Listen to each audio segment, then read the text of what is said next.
안녕하세요. 김성겸 목사입니다. 산돌 성경 읽기에 오신 여러분 환영합니다. 오늘은 사사기 16장에서 18장까지의 내용 살펴보도록 하겠습니다. 사사기 16장은 삼손의 마지막 싸움과 죽음에 대한 이야기입니다. 사사기 16장에 묘사되어 있는 삼손의 생활은 도무지 하나님께 구별된 나실인의 삶이라고 볼 수 없을 지경입니다. 블레셋 여자들을 찾아다니면서 음란한 삶을 이어가는데요. 그러면서도 블레셋을 능멸하는 기행을 이어갑니다. 3절에 보시면 블레셋의 대표 도시인 가사에서 자신을 노리던 블레셋 사람들을 간단히 무시하고 성문짝과 문설주 그리고 문빗장을 뽑아서 헤브론 앞산 꼭대기까지 가지고 왔다, 이런 내용이 기록되어 있는데, 성문짝과 문설주와 문빗장은 삼손에게 있어서는 승리의 전리품이라고 할 수 있습니다. 가사에서 헤브론까지는 70km 오르막길인데요, 하룻밤에 갈 수 있는 거리는 아닌 것 같아요. 밤늦게 출발했으니까 동이 튼 후에도 삼손이 블레셋 성문짝과 문설주를 운반하는 모습을 모든 이스라엘 백성들이 볼 수 있었을 겁니다.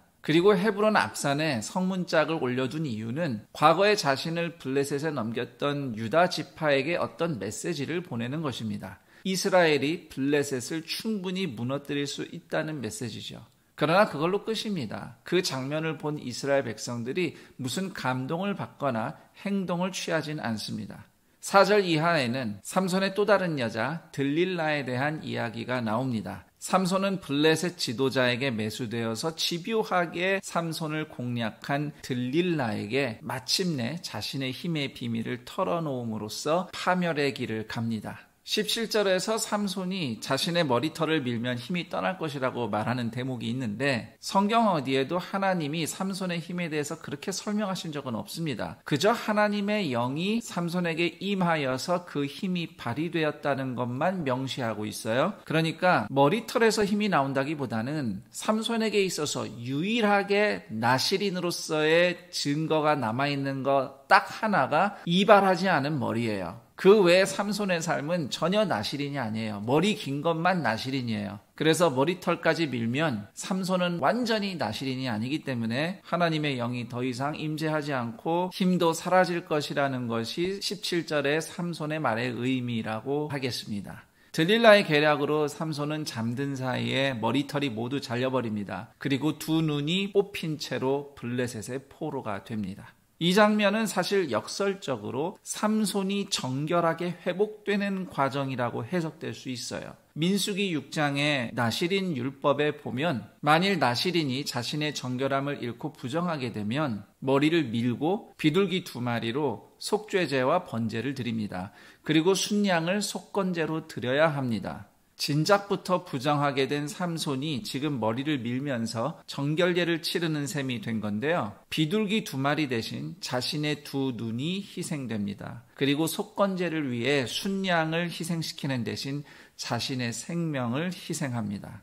가사의 다곤 신전에서 놀림감으로 전락한 삼손은 마지막으로 하나님께 은혜를 구하며 신전을 주로 지탱하던 두 기둥을 무너뜨림으로써 수많은 블레셋 사람들을 죽음으로 응징하고 자신도 함께 죽습니다. 사사기 13장에 삼손이 평생 나실인으로 살 것이라는 천사의 약속은 마지막으로 정결함을 회복하고 자신의 생명을 희생한 삼손의 죽음을 통해서 성취됩니다. 이렇게 삼손의 20년 사사시대는 막을 내립니다.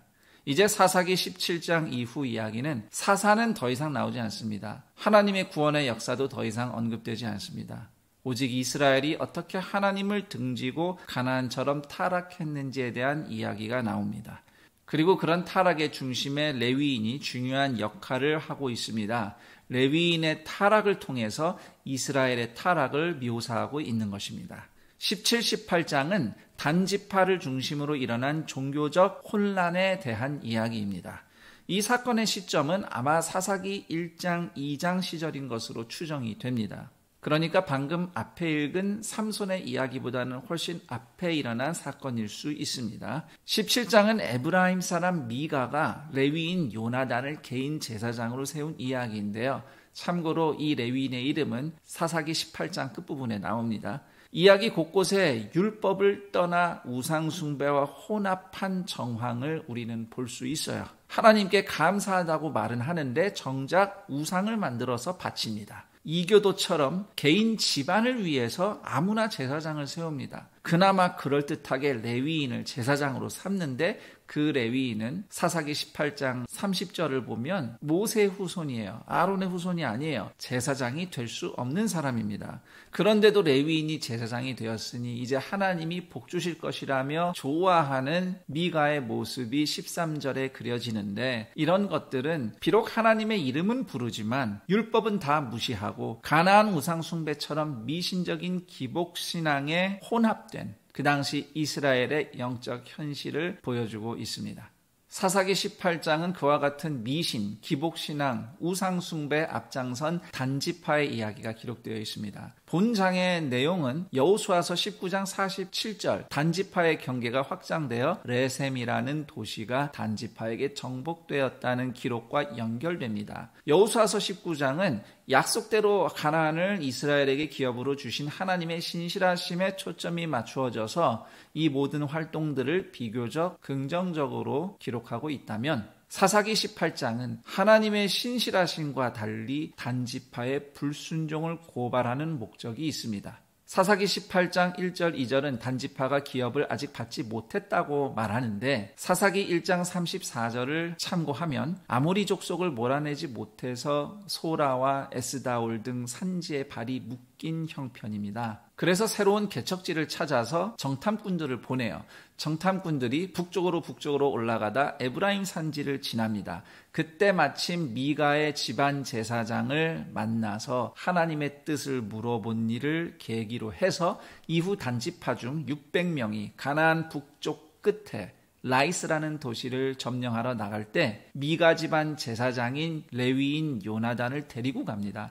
그리고 그때 단지파가 미가의 신당에 있던 우상들도 다 강탈해 갑니다. 라이스라는 성읍이 처음부터 이스라엘 지파에게 분배가 되었는지는 명확하지 않습니다. 18장 7절을 보면 그곳이 외부와 비교적 단절되었고 조용히 자기들끼리 평온하게 사는 성읍이었다고 묘사되어 있어요. 18장에서 주목할 내용은 단 지파가 조직적으로 하나님을 등졌다는 사실입니다. 미가 집안이 우상 숭배를 하고 제사장을 세우는 행동은 개인적인 죄입니다. 그런데 단지파는 아예 지파 전체가 율법을 무시하고 자신들만을 위해 별도의 제사장을 세웁니다. 자신들의 도시에 신상을 만들고 제단을 만들어서 여호와의 이름은 부르지만 사실상 변질된 우상 숭배를 시작했어요. 31절에 보면 단지파의 종교가 사실상 실로에 있는 하나님의 집, 곧 성막 예배로부터 완전히 벗어났음을 지적하고 있습니다. 그리고 30절은 그런 행태가 그 땅 백성이 사로잡히는 날까지 이르렀다고 말하고 있는데, 여기서 우리는 두 가지를 확인할 수 있습니다. 우선 하나는 단지파의 우상숭배는 이후 북부 이스라엘의 우상숭배의 뿌리가 되었다는 사실입니다. 열왕기상 12장 29절을 보시면 이스라엘이 분열된 이후 북이스라엘의 초대왕 여로보암이 금송아지 2개를 만들어서 하나는 베델에 두고 하나는 단에 둡니다. 그리고 그 금송아지를 여호와라고 부르면서 예배하기 시작합니다. 그리고 그런 부패의 중심에, 그 출발점에 레위 지파가 있었음을 보여주기 위해서 사사기는 단지파의 제사장 시조의 이름을 모세의 후손 요나단이라고 적시해 놓습니다. 그리고 두 번째로 30절에 그 땅 백성이 사로잡히는 날이라 함은 먼 훗날 북이스라엘이 아수르 제국에게 멸망당했을 때를 이야기합니다. 그래서 사사기는 이스라엘이 멸망당한 후에 기록된 성경임을 우리는 알 수 있습니다. 17, 18장을 한마디로 요약하면 18장 1절입니다. 그때에 이스라엘의 왕이 없었고 그저 왕정시대가 아니었다는 의미이기보다는 이스라엘 백성 중 그 누구도 이스라엘의 진정한 왕이신 하나님을 찾지 않았다는 뜻입니다. 자, 여기까지 사사기 16장에서 18장까지의 내용 살펴봤습니다. 그럼 전 여기서 인사드리고 내일 그 다음 내용과 함께 여러분 다시 찾아뵙겠습니다. 감사합니다.